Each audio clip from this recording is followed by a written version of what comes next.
In the glittering ballroom of Ashwood Manor, a masquerade hides a deadly secret. When Sir Reginald Vance falls dead, a gilded mask at his side and a dagger in his heart, Hercule Poirot steps into a web of lies. A hidden passage, a poisoned glass, a cryptic note. Each clue points to a killer among the guests. A vengeful widow, a fiery heiress, a desperate solicitor, or a lover with a secret. As motives unravel and masks fall, Poirot's little gray cells race to unmask a murderer before they strike again. Will the truth shine through the shadows of deceit? Chapter 1. The Invitation to Ashwood Manor. The autumnal breeze carried a sharp bite as Hercule Poirot alighted from the 4:15 train at Ashwood Station, a quaint platform nestled in the heart of the English countryside. His patent leather shoes gleamed under the weak October sun, and his meticulously waxed mustache quivered slightly as he adjusted his Homburg hat. In his gloved hand, he clutched a cream-colored envelope, its edges embossed with the crest of Ashwood Manor. The letter within, penned in the elegant hand of Lady Beatrice Haverford, had summoned him with an air of urgency cloaked in courtesy. "A matter requiring your unparalleled discretion, Monsieur Poirot," it had read, "concerning a gathering at my home this weekend. I beg your presence at our masquerade ball." No further details were offered, but the vagueness itself was a clarion call to Poirot's little gray cells, which now hummed with anticipation. Captain Hastings, usually at Poirot's side with his earnest enthusiasm, had been felled by a stubborn cold and remained in London, nursing his sniffles. Thus, Poirot stood alone, his sharp eyes scanning the platform. A liveried chauffeur, his cap tilted at a respectful angle, approached. "Monsieur Poirot, for Ashwood Manor, sir?" Poirot inclined his head, and soon the motor car wound through lanes flanked by hedgerows, the golden leaves swirling in their wake. The countryside, with its orderly beauty, pleased Poirot's sense of symmetry, yet he sensed an undercurrent of disquiet beneath the pastoral calm. Ashwood Manor emerged at the end of a gravel drive, its Georgian facade imposing yet softened by ivy. As Poirot stepped into the grand hall, the warmth of polished oak and the scent of beeswax greeted him. Chandeliers glittered overhead, casting prisms of light across marble floors. Lady Beatrice Haverford, a statuesque woman in her 50s, awaited him, her silver mask dangling from her fingers like a talisman. Her auburn hair was swept into an elegant chignon, and her emerald gown shimmered with understated wealth. "Monsieur Poirot," she said, her voice low but steady, "I am immensely relieved you've come." Her blue eyes darted toward the ballroom, where strains of a Viennese waltz drifted through open doors. I fear someone among my guests tonight harbors ill intent. I cannot say more. Not yet." Poirot's gaze followed hers, taking in the whirl of masked figures within, velvet cloaks, feathered headdresses, and faces obscured by lacquered disguises. The masquerade was in full splendor, guests moving in a kaleidoscope of color to the rhythm of a string quartet. He accepted a flute of champagne from a passing tray, his fingers grazing the crystal as he observed the scene. Lady Beatrice led him closer, introducing key figures. Her niece, Clara Haverford, a vivacious young woman whose peacock-feathered mask did little to conceal her spirited demeanor. Julian Marsh, Clara's suitor, whose lean frame and artist's hands suggested a life of passion over pragmatism. Dr. Evelyn Porter, a woman of sharp intellect, whose plain black mask contrasted her piercing gaze. Mr. Leonard Crane, a solicitor whose twitching fingers betrayed a nervous disposition, and Mrs. Violette Dubois, a French widow whose crimson mask and lilting laugh drew eyes like moths to flame. Poirot's mind catalogued each face, each gesture, sensing the currents of tension beneath the gaiety. He was about to question Lady Beatrice further, when a piercing scream shattered the music. The quartet faltered, strings screeching to a halt. Guests froze, their masks turning toward the source, a corner of the ballroom where a man in a resplendent gilded mask staggered against a marble pillar. His hand clutched his chest, where a dark stain bloomed across his white shirt front. With a groan, he slid to the floor, the gilded mask slipping to reveal the ashen face of Sir Reginald Vance, a man whose name Poirot knew from financial circles as ruthless as he was rich. Gasps rippled through the crowd as Lady Beatrice clutched Poirot's arm. "Mon Dieu," Poirot murmured, his eyes narrowing. He stepped forward, the guests parting like a sea, their masks now raised to reveal shock, fear, or perhaps something more calculated. The dagger protruding from Sir Reginald's chest gleamed wickedly, its handle ornate and unfamiliar. Poirot knelt, his gloved fingers hovering over the wound, noting its precision. No blood pooled beneath, suggesting the strike was swift and final. The gilded mask, encrusted with gold leaf, lay beside the body, its empty sockets staring into eternity. "Remain where you are, mes amis," Poirot commanded, his voice cutting through the murmurs. "The masquerade is over, but the mystery, it has just begun."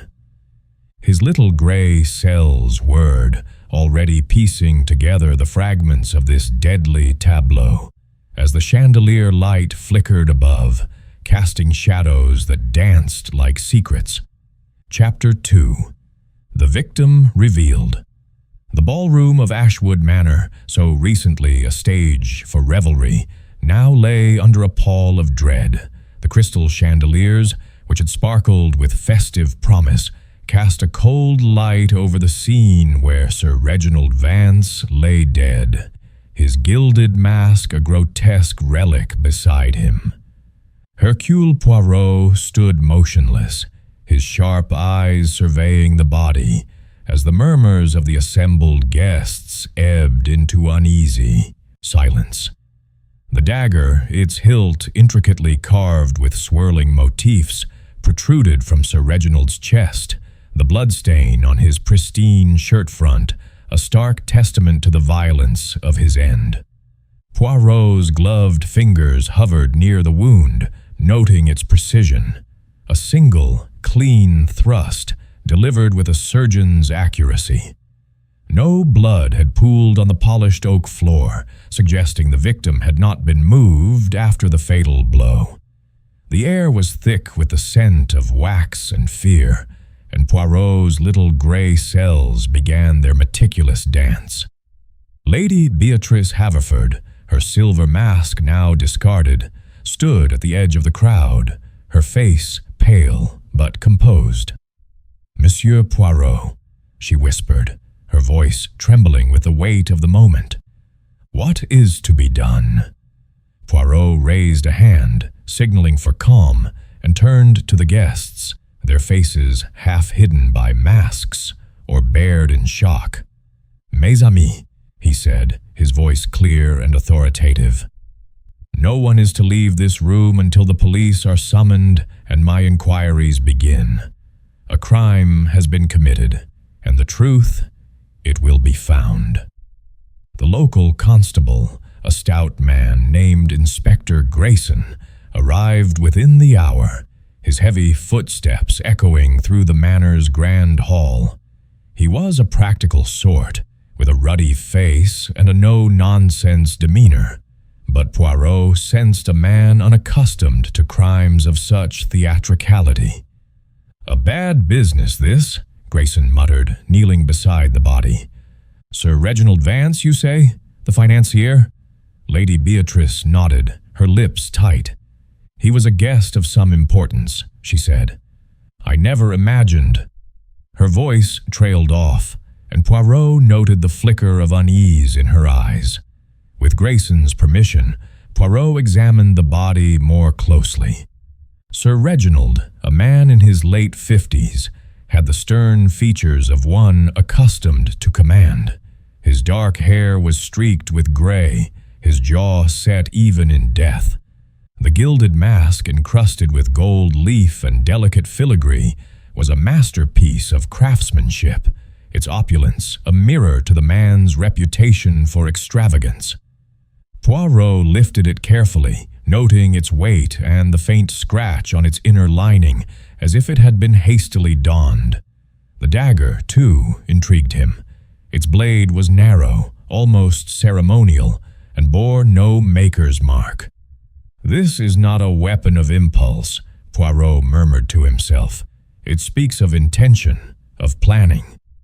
Inspector Grayson, meanwhile, had begun corralling the guests, who hovered like moths around a flame. Poirot requested Lady Beatrice to identify those closest to the scene. She gestured toward her niece, Clara Haverford, whose peacock-feathered mask now hung limply from her wrist. Clara's auburn curls framed a face both defiant and shaken, her green eyes darting toward the body with a mix of horror and something less definable. Beside her stood Julian Marsh, her suitor, his artist's hands clenched at his sides, his unmasked face pale but resolute. Dr. Evelyn Porter, her black mask removed to reveal a calm, analytical expression, stood apart, her medical bag clutched like a shield. Mr. Leonard Crane, the solicitor, fidgeted incessantly, his thin lips twitching as he adjusted his spectacles. Mrs. Violette Dubois, the French widow, leaned against a pillar, her crimson mask dangling from her fingers, her dark eyes gleaming with a curiosity that bordered on relish. Poirot approached each in turn, his questions gentle but probing. "Mademoiselle Clara," he began, "you were near Sir Reginald during the waltz, n'est-ce pas?" Clara nodded, her voice steady but clipped. "I danced with him briefly, but he was insufferable, boasting about his wealth, as always. I left him to join Julian." Julian confirmed this, his jaw tight. "I saw him last at the edge of the dance floor, alive and gloating. I had no reason to linger." Dr. Porter, when questioned, offered a clinical observation. "I was across the room, but I can confirm the time of death, around 10 o'clock, based on the body's condition." Her tone was matter-of-fact, but Poirot noted the way her fingers tightened around her bag.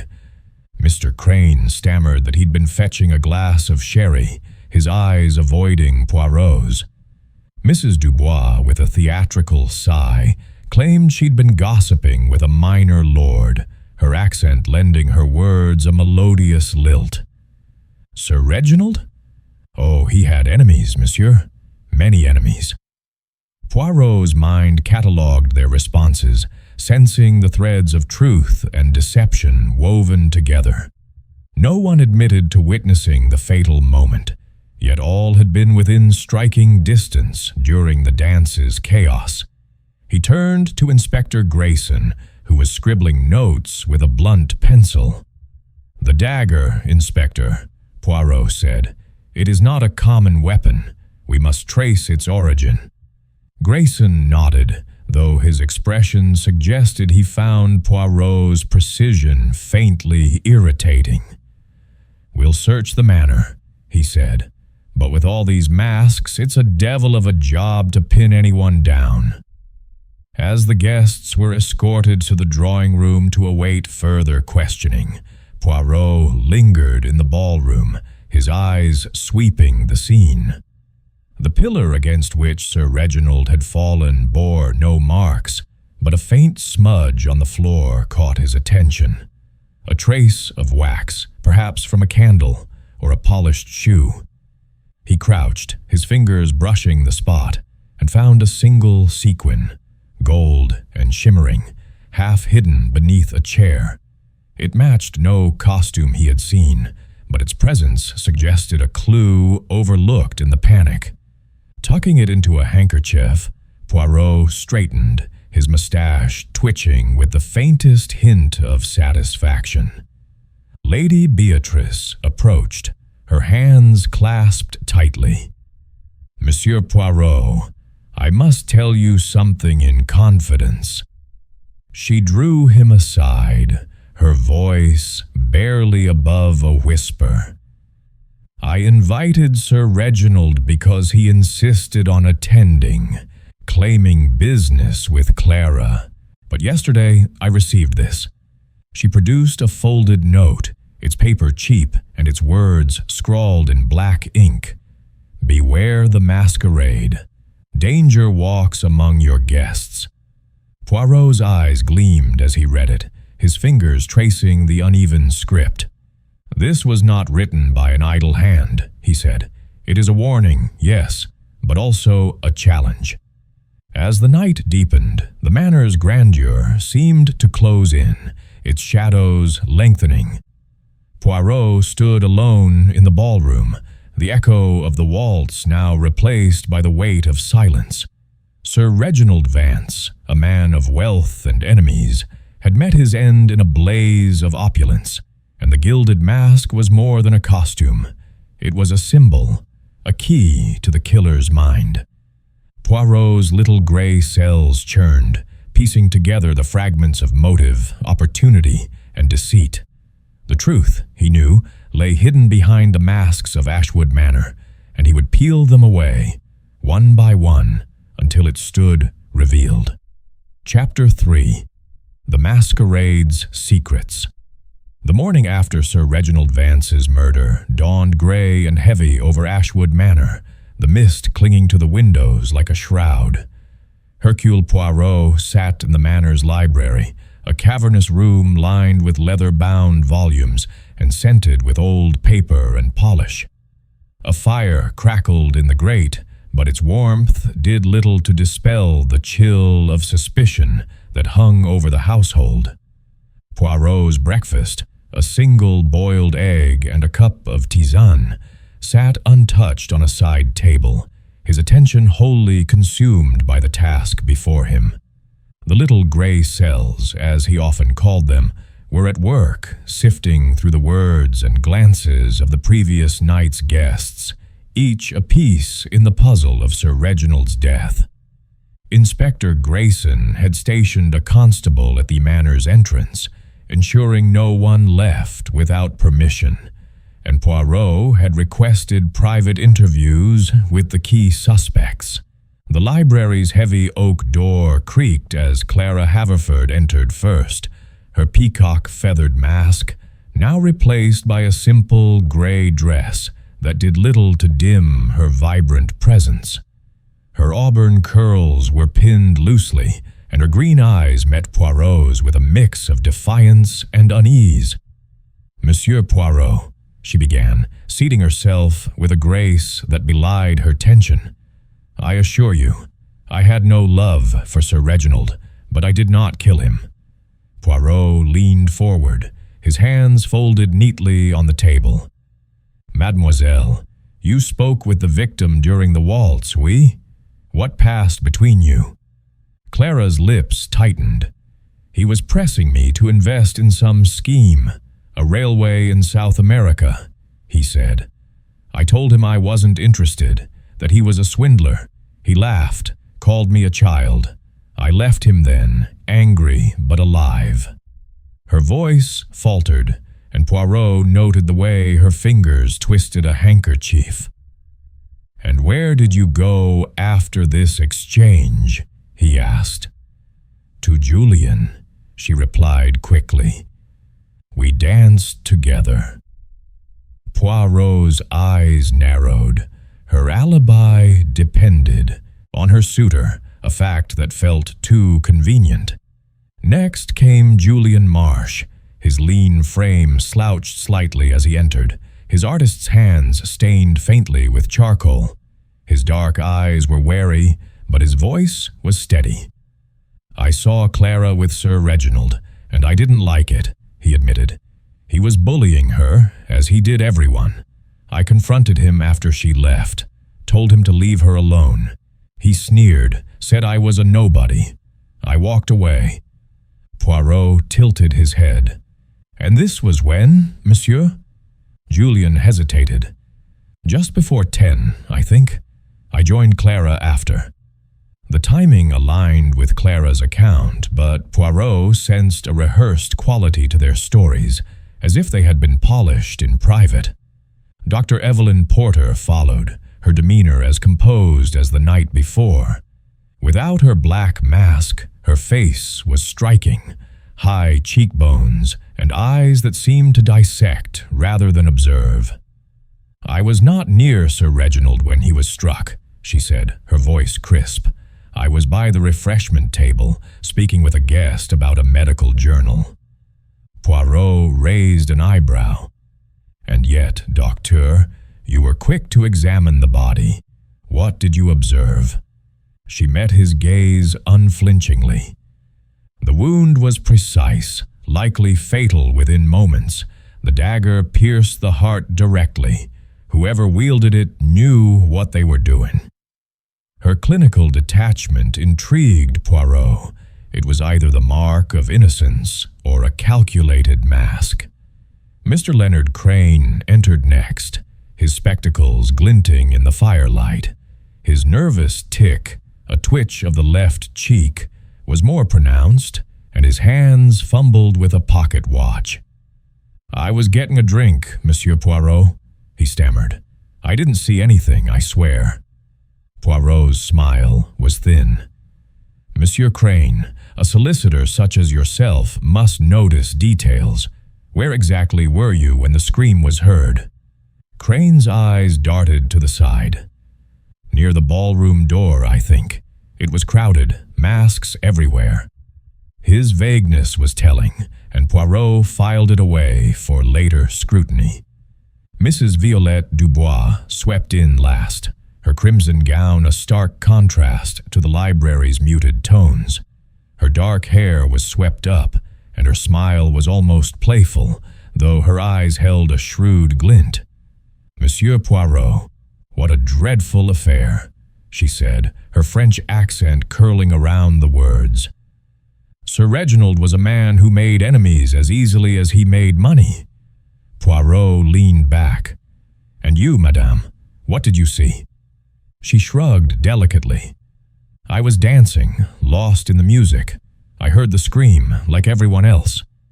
When pressed, she admitted to overhearing Sir Reginald argue with someone earlier, but she claimed ignorance of the details.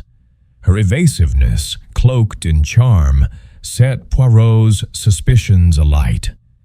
As the interviews concluded, Poirot paced the library, his polished shoes silent on the thick rug. Each guest had a story, but none rang entirely true. Clara and Julian's mutual alibis were too neat, Dr. Porter's detachment too practiced, Crane's nervousness too exaggerated, and Mrs. Dubois' gossip too carefully vague. Poirot's thoughts were interrupted by Lady Beatrice, who entered with a tray of tea, her hands trembling slightly. "Monsieur Poirot, I must speak plainly," she said, setting the tray down. "I invited you because of a note I received before the ball." She handed him a folded paper, its edges worn. The message, scrawled in uneven ink, read, "Danger awaits at the masquerade. Trust no one." Poirot's mustache twitched as he studied it, noting the cheap paper and the hurried script. "This was delivered when, madame?" he asked. "2 days ago, by post," she replied. "I thought it a prank, but now—" Her voice broke, and Poirot patted her hand gently. "Fear not, Lady Beatrice. The truth, it will be uncovered." Alone again, Poirot examined the note under a lamp, his magnifying glass revealing faint smudges of ink as if written in haste. The warning suggested foreknowledge of the crime, but by whom? A guest? A servant? Or an outsider? He pocketed the note, his mind turning to the dagger and the gilded mask. Both were unique, deliberate choices, and Poirot sensed they held the key to the killer's identity. The masquerade had been a perfect stage for murder, its chaos a cloak for deceit. As he stepped into the corridor, the manor's silence seemed to whisper secrets, and Poirot knew he must listen closely to unravel them. Chapter 4. The Hidden Passage. The afternoon sun cast long shadows across Ashwood Manor's sprawling grounds, its light filtering through the mullioned windows of the ballroom where Sir Reginald Vance had met his end. Hercule Poirot stood alone in the vast room, the echoes of the previous night's waltz replaced by a heavy silence. The chandeliers above, now dimmed, seemed to watch over the scene like silent sentinels. Poirot's keen eyes roamed the space, taking in the polished floor, the marble pillars, and the heavy velvet drapes that framed the tall windows. His little gray cells, ever restless, sought the subtle clues that the chaos of the masquerade might have concealed. The dagger, the gilded mask, the anonymous note, all pointed to a crime of calculation, and Poirot was determined to uncover its hidden mechanics. He paced the perimeter of the ballroom, his polished shoes clicking softly against the oak. Near the spot where Sir Reginald had fallen, he paused, crouching to examine the floor. The faint smudge of wax he had noted the previous night was still there, barely discernible but suggestive of a hurried step. His fingers brushed the surface, and he found another trace. A single gold thread, fine as a spider's silk, caught in the grain of a chair's leg. It was not from any guest's costume he had observed, nor did it match the gilded mask's exterior.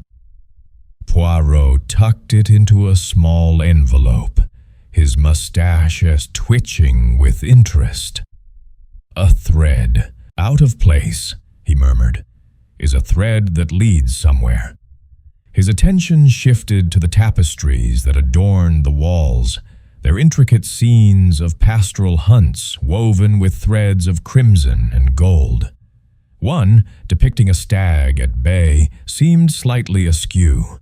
Poirot's delicate fingers probed its edge, and with a gentle tug, the tapestry swung inward, revealing a concealed door. His eyes gleamed.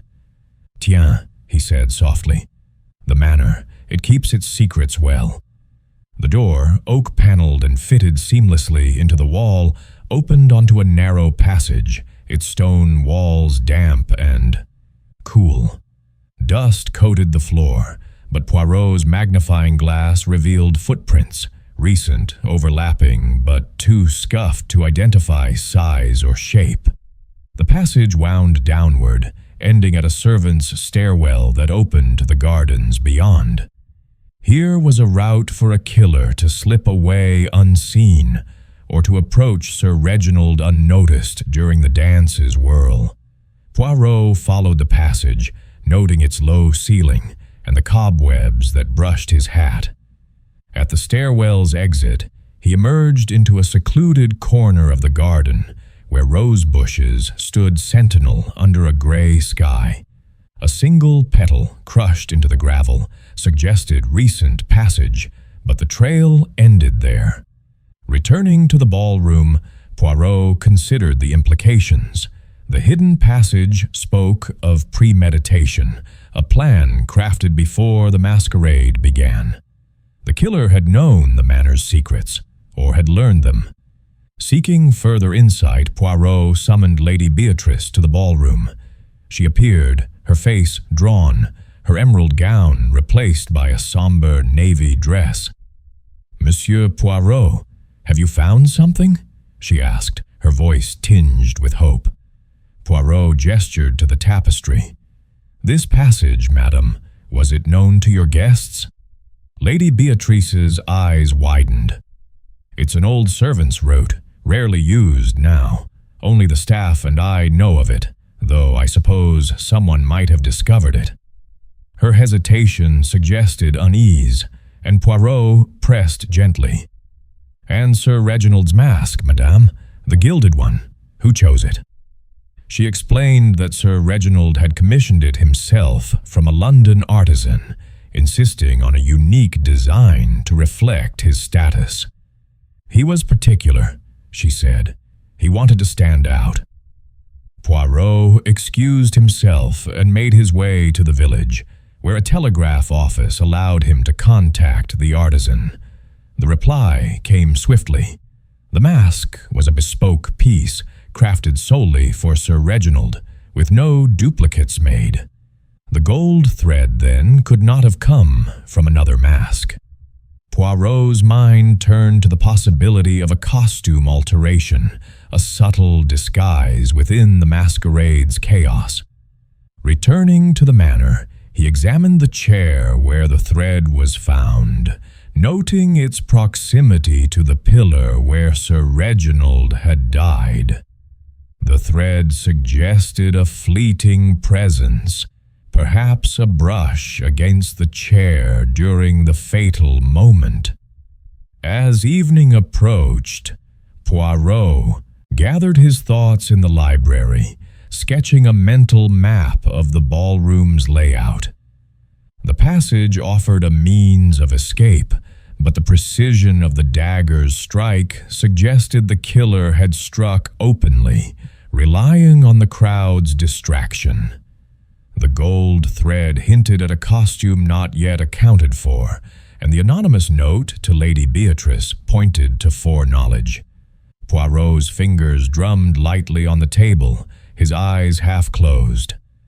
The killer, he mused, wore a mask within a mask, hiding in plain sight. He requested Inspector Grayson's presence, sharing his findings about the passage. Grayson, his ruddy face skeptical, agreed to have the passage searched for further clues, but grumbled about the complexity of the case. "Masks, secret doors. This is no ordinary murder," he said. Poirot smiled thinly. "No, Inspector. It is a murder most theatrical. And the stage? It reveals its players slowly." As Poirot retired to his guest room, the manor's silence was broken by a distant clatter. A tray dropped by a nervous maid, perhaps. Yet the sound set his nerves on edge, a reminder that danger might still lurk within these walls. The hidden passage, the gold thread, the dagger's precision, all were pieces of a puzzle that pointed to a mind both cunning and bold. Poirot adjusted his tie, his reflection in the mirror showing a man undaunted. The masquerade's secrets were beginning to unravel, and he would follow their threads to the truth. Chapter 5. Motives and masks. The sun dipped below the horizon, casting Ashwood Manor in a twilight glow that deepened the shadows within its ancient walls. Hercule Poirot stood in the drawing room, a space of plush armchairs and gilt-framed portraits, its air heavy with the scent of lavender and suspicion. The guests, summoned for an informal gathering, sat in a tense semicircle, their faces stripped of masks but still guarded by expressions of unease. Poirot's sharp eyes moved from one to another, noting the subtle interplay of glances and gestures. His little gray cells, ever vigilant, sought the hidden motives that had culminated in Sir Reginald Vance's murder. The gold thread, the hidden passage, the anonymous note. These were threads in a tapestry of deceit, and Poirot was determined to weave them into clarity. He began with a gentle clearing of his throat, his voice calm but commanding. "Mes amis, we are gathered to consider the tragedy that has befallen Sir Reginald. Each of you, I believe, had reason to wish him ill. Let us speak plainly. The room stirred, a ripple of discomfort passing through the guests. Clara Haverford, seated beside Julian Marsh, flushed, her fingers tightening on the arm of her chair. Julian's jaw set, his artist's hands clenching as if to ward off accusation. Dr. Evelyn Porter sat erect, her medical bag at her feet, her cool gaze meeting Poirot's without flinching. Mr. Leonard Crane adjusted his spectacles, his nervous tick more pronounced, while Mrs. Violette Dubois leaned back, her crimson lips curved in a faint, enigmatic smile. Poirot turned first to Clara. "Mademoiselle, you spoke of Sir Reginald's attempt to draw you into a financial scheme. Did you know its nature?" Clara's green eyes flashed. "He called it an investment, some railway in Argentina. I refused, but he was relentless, saying my inheritance made me a fool to hesitate." Her voice held a tremor of anger, and Poirot noted Julian's protective glance toward her. "And you, Monsieur Marsh," Poirot continued, "you argued with Sir Reginald. Was it only about Mademoiselle Clara?" Julian's shoulders stiffened. "He insulted her and me, called me a beggar chasing her fortune. I told him to back off, but that was all." His tone was defiant, yet Poirot sensed a flicker of fear beneath it. Dr. Porter spoke next, unprompted. "I had no quarrel with Sir Reginald," she said, her voice measured. "I barely knew him beyond his reputation. My concern was with the guest's health, nothing more." Poirot tilted his head. "And yet, Doctor, your expertise with a blade is evident. The wound was precise, was it not?" Her eyes narrowed, but she nodded. "As I told you, it required skill. I only examined the body after." Poirot's smile was polite but probing, and he turned to Crane. "Monsieur, your agitation is most noticeable. What did Sir Reginald mean to you?" Crane's hands trembled. "He was a client, nothing more. I handled his contracts. I was nowhere near him when he died." His voice cracked, and Poirot's gaze lingered, sensing a lie half-formed. Mrs. Dubois, ever theatrical, sighed dramatically. "Sir Reginald was a man of enemies, Monsieur Poirot. I heard whispers. His ventures were failing, his creditors circling. Someone at this ball knew more than they say." Her dark eyes swept the room, and Poirot caught a fleeting glance between her and Clara, quickly broken. He filed it away, his mind turning to the tangible clues. With Inspector Grayson's approval, Poirot had searched Sir Reginald's room earlier that day. The locked briefcase, opened with a deft twist of a hairpin, revealed a trove of documents. One outlined a failing investment scheme, the Argentine railway Clara had mentioned, with her name listed among potential investors. Another paper, more damning, named Crane as Sir Reginald's solicitor, tasked with revising a will that left significant sums to unnamed parties. Poirot's fingers tapped his chin. Money, as always, was a potent spur to murder. Had Clara discovered the scheme's fraudulence? Had Crane's legal work concealed darker dealings? As the guests dispersed, Poirot lingered, observing their interactions. Clara and Julian retreated to a corner, their whispers heated, their hands brushing with a familiarity that spoke of shared secrets. Dr. Porter excused herself, her medical bag in tow, claiming a need to check on a servant's ailment. Crane hovered near the fireplace, his eyes darting to the door, while Mrs. Dubois engaged Lady Beatrice in light conversation, her laughter a stark contrast to the room's tension. Poirot's thoughts were interrupted by a maid's gasp, A tray of wine glasses had been left unattended, and one, intended for Lady Beatrice, bore a faint chemical odor. Dr. Porter, summoned, confirmed it. A trace of poison, subtle but deadly. "Belladonna," she said, her face grim. "Enough to kill within hours." The discovery sent a chill through the manor. Poirot's eyes narrowed. The poison suggested a second act of malice, perhaps aimed at silencing Lady Beatrice's suspicions. Had the killer grown reckless, or was this a new hand at play? He requested the glass be preserved for Grayson's analysis, his mind racing. The poison, unlike the dagger, was a coward's weapon, yet its presence in the same night's drama suggested a pattern. The masquerade's chaos had been a perfect cover, but this new threat was bolder, more desperate. As night fell, Poirot stood by the drawing-room's window, the manor's grounds shrouded in darkness. The gold thread, the hidden passage, the poisoned wine, all pointed to a killer who wove deception with skill. Yet Poirot sensed a flaw in their design, a thread left dangling. Clara's anger, Julian's protectiveness, Crane's nerves, Dr. Porter's detachment, Mrs. Dubois's gossip. Each held a piece of the truth, but none the whole. The anonymous note, too, lingered in his thoughts, its scrawled warning a taunt from one who knew too much. Poirot adjusted his cufflinks, his reflection in the glass resolute.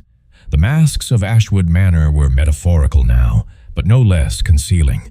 He would strip them away, layer by layer, until the killer's face was bared. Chapter 6. The Nighttime Confession. The night had draped Ashwood Manor in a velvet hush, broken only by the occasional creak of ancient beams settling in the cold. Hercule Poirot sat in the conservatory, a glass-domed haven filled with the scent of damp earth and blooming orchids. The flickering light of a single lamp cast shadows across his face, highlighting the sharp curve of his mustache as he sipped a tisane, its steam curling upward like a question mark. The events of the day, the gold thread, the hidden passage, the poisoned wine, had tightened the web of suspicion around the guests, and Poirot knew the time had come to probe deeper, to coax truth from the guarded hearts of those within these walls. His little gray cells hummed, sensing the killer's presence as a palpable force lurking behind the manor's facade of civility. He had requested a private word with Mrs. Violette Dubois, whose charm and evasiveness intrigued him. She entered the conservatory with the grace of a stage actress, her crimson gown replaced by a silk robe of deep sapphire, her dark hair loosened to frame her expressive face. "Monsieur Poirot," she said, settling onto a wicker chair. "You summon me like a schoolgirl to the headmaster. What have I done?" Her smile was playful, but her eyes held a wary glint. Poirot leaned forward, his voice soft but incisive. "Madame, you spoke of Sir Reginald's enemies, of whispers you overheard. I think you know more than you have shared. The truth, s'il vous plaît." Mrs. Dubois's smile faltered, her fingers tightening around a lace handkerchief. For a moment, she seemed to weigh her words, then sighed, the sound heavy with resignation. "Very well, monsieur. I despised Sir Reginald, and I will not pretend otherwise. Years ago, in Paris, he was involved with me. A fleeting affair, but it cost me dearly. He ruined my husband's business, left us bankrupt. My husband died broken, and I was left to rebuild alone." Her voice trembled, not with tears, but with a smoldering anger. "I came to this ball because I knew he would be here. I wanted to see him humbled, but I swear I did not kill him." Poirot's eyes never left hers. "And your alibi, madame? You were dancing with a footman when the scream was heard?" She nodded, her composure returning. "Yes, a charming boy named Thomas. He will confirm it." Poirot made a mental note to verify this, sensing truth in her words, but also a deliberate omission. "What else did you overhear, madame? You spoke of Sir Reginald's failing ventures." She hesitated, then admitted, "I heard him arguing with Mr. Crane in the corridor before the ball. Something about papers. A will, perhaps. Crane sounded desperate." Her revelation was a spark in the darkness, and Poirot tucked it away, his suspicions of the nervous solicitor deepening. Leaving Mrs. Dubois to her thoughts, Poirot sought Clara Haverford, finding her in the library, curled in an armchair with a book she wasn't reading. Her face, pale in the firelight, bore the weight of sleeplessness. "Mademoiselle," Poirot began gently, "your anger with Sir Reginald was clear. Tell me of your confrontation." Clara's green eyes met his, raw with emotion. "I went to him during the ball, before the waltz. I'd learned his railway scheme was a fraud. My solicitor warned me. I told him I'd expose him. He laughed, called me a spoiled girl playing at business. I was furious, but I left him alive, I swear." Her voice broke, and Poirot noted the sincerity in her words, though her reliance on Julian's alibi gnawed at him. Julian Marsh was next, intercepted in the corridor as he paced restlessly. His dark eyes were shadowed, his hands restless. "Monsieur Marsh," Poirot said, "you struck Sir Reginald, did you not?" Julian froze, then nodded. "Yes, after Clara left him. He mocked her, mocked me. I hit him, once, in the jaw, but he was standing when I walked away." His admission was blunt, but Poirot sensed a protective edge, as if Julian shielded more than his own actions. "And where did you go after?" Poirot pressed. "To Clara," Julian said, echoing her story. "We were together until the scream." The symmetry of their accounts was too perfect, and Poirot's gray cells stirred with doubt. As midnight approached, Poirot's wanderings led him to the study, where he found Mr. Leonard Crane alone, hunched over the fireplace. The air was acrid with the smell of burning paper, and Poirot's sharp eyes caught a glimpse of singed documents before Crane shoved them into the flames. "Monsieur Crane," Poirot said, his voice cutting through the silence, "what is it you destroy?" Crane started, his spectacles slipping down his nose. "Just old notes, Monsieur Poirot. Nothing to do with this." His tic was frantic now, and Poirot stepped closer, his presence commanding. "You argued with Sir Reginald about a will, oui? What was its nature?" Crane's face crumpled. It was routine, a revision, nothing more. But his trembling hands betrayed him, and Poirot knew he had struck a nerve. Retiring to his room, Poirot sat at a small desk, the lamplight illuminating his notes. Mrs. Dubois's confession revealed a motive rooted in vengeance, yet her alibi held.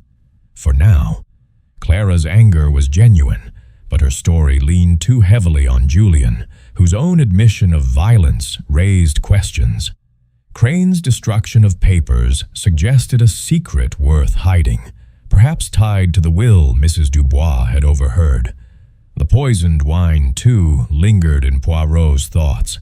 A clumsy act compared to the dagger's precision, yet it hinted at a killer desperate to cover their tracks. The manor's walls seemed to pulse with secrets, each guest a player in a deadly charade. Poirot adjusted his tie, his reflection in the mirror calm but resolute. The truth was close, hidden behind a final mask, and he would unveil it with the precision of a maestro. Chapter 7.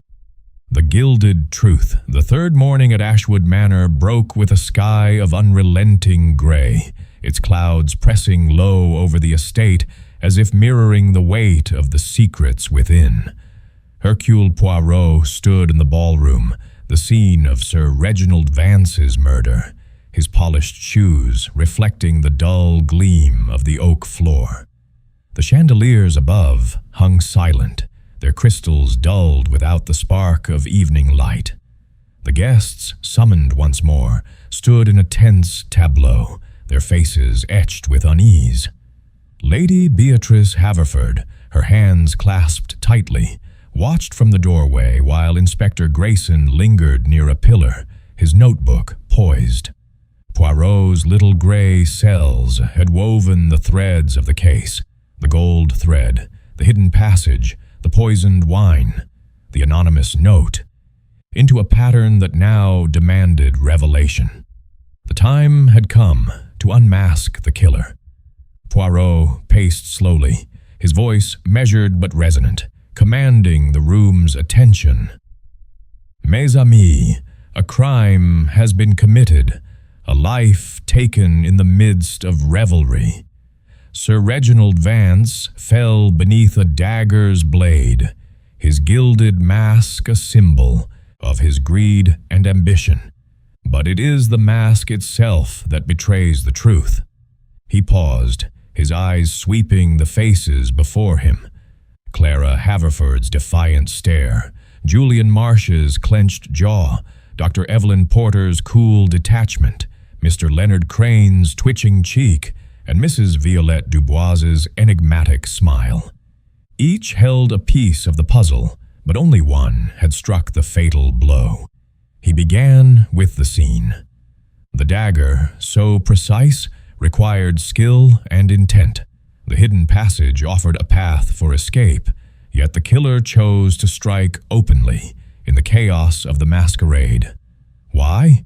Because the crowd was their shield, the mask their disguise. He produced the gold thread, holding it aloft in its small envelope. This, found near the body, matches no costume save one, the lining of a waistcoat glimpsed when Monsieur Crane bent to burn papers in the study. Crane's face paled, his spectacles slipping as he stammered. I don't know what you mean." Poirot continued, undeterred. "Monsieur Crane, you crafted a duplicate mask, a crude imitation of Sir Reginald's gilded one.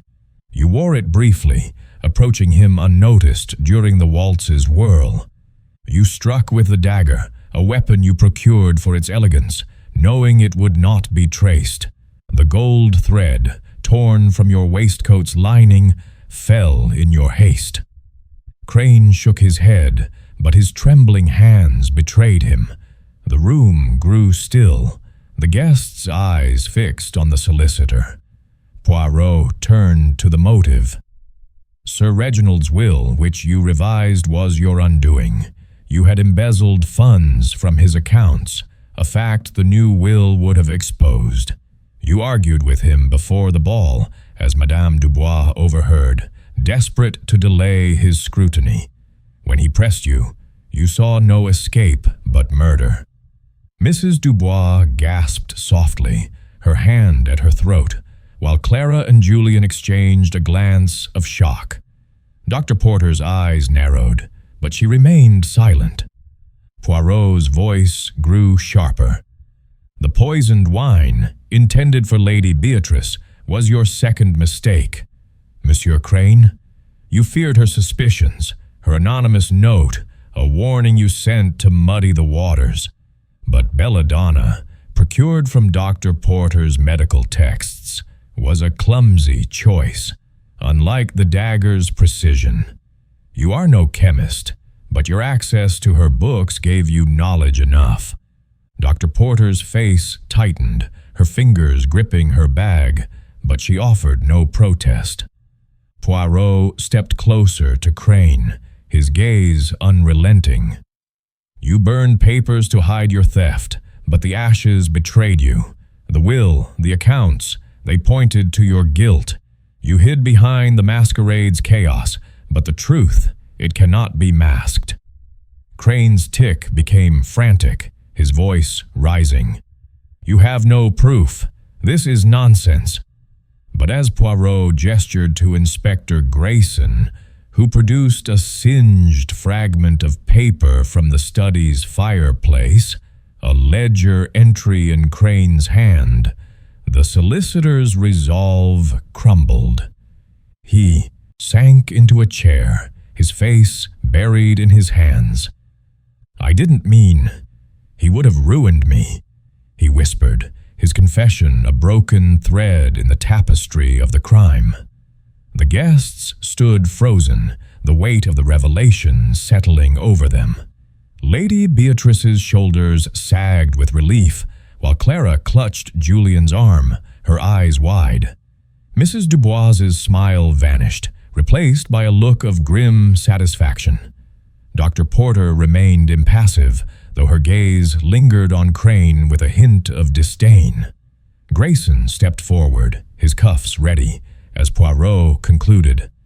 "The gilded mask was Sir Reginald's pride, but it was your downfall, Monsieur Crane. The truth, it always shines through." As Crane was led away, the ballroom seemed to exhale, its oppressive air lifting. Poirot adjusted his tie, his composure unshaken. The case was solved, the killer unmasked, but his mind already turned to the subtleties left unresolved. The glances between Clara and Julian, Mrs. Dubois' half-truths. These were threads for another day, but for now, justice had been served. He bowed slightly to Lady Beatrice, his work complete, and stepped into the corridor, the manor's shadows no longer hiding their secrets. Chapter 8. The Departure. The morning of Hercule Poirot's departure from Ashwood Manor was cloaked in a gentle mist, the kind that softens the edges of the world and lends an air of quiet resolution. The grand estate, its stone facade softened by the haze, stood as a silent witness to the drama that had unfolded within its walls.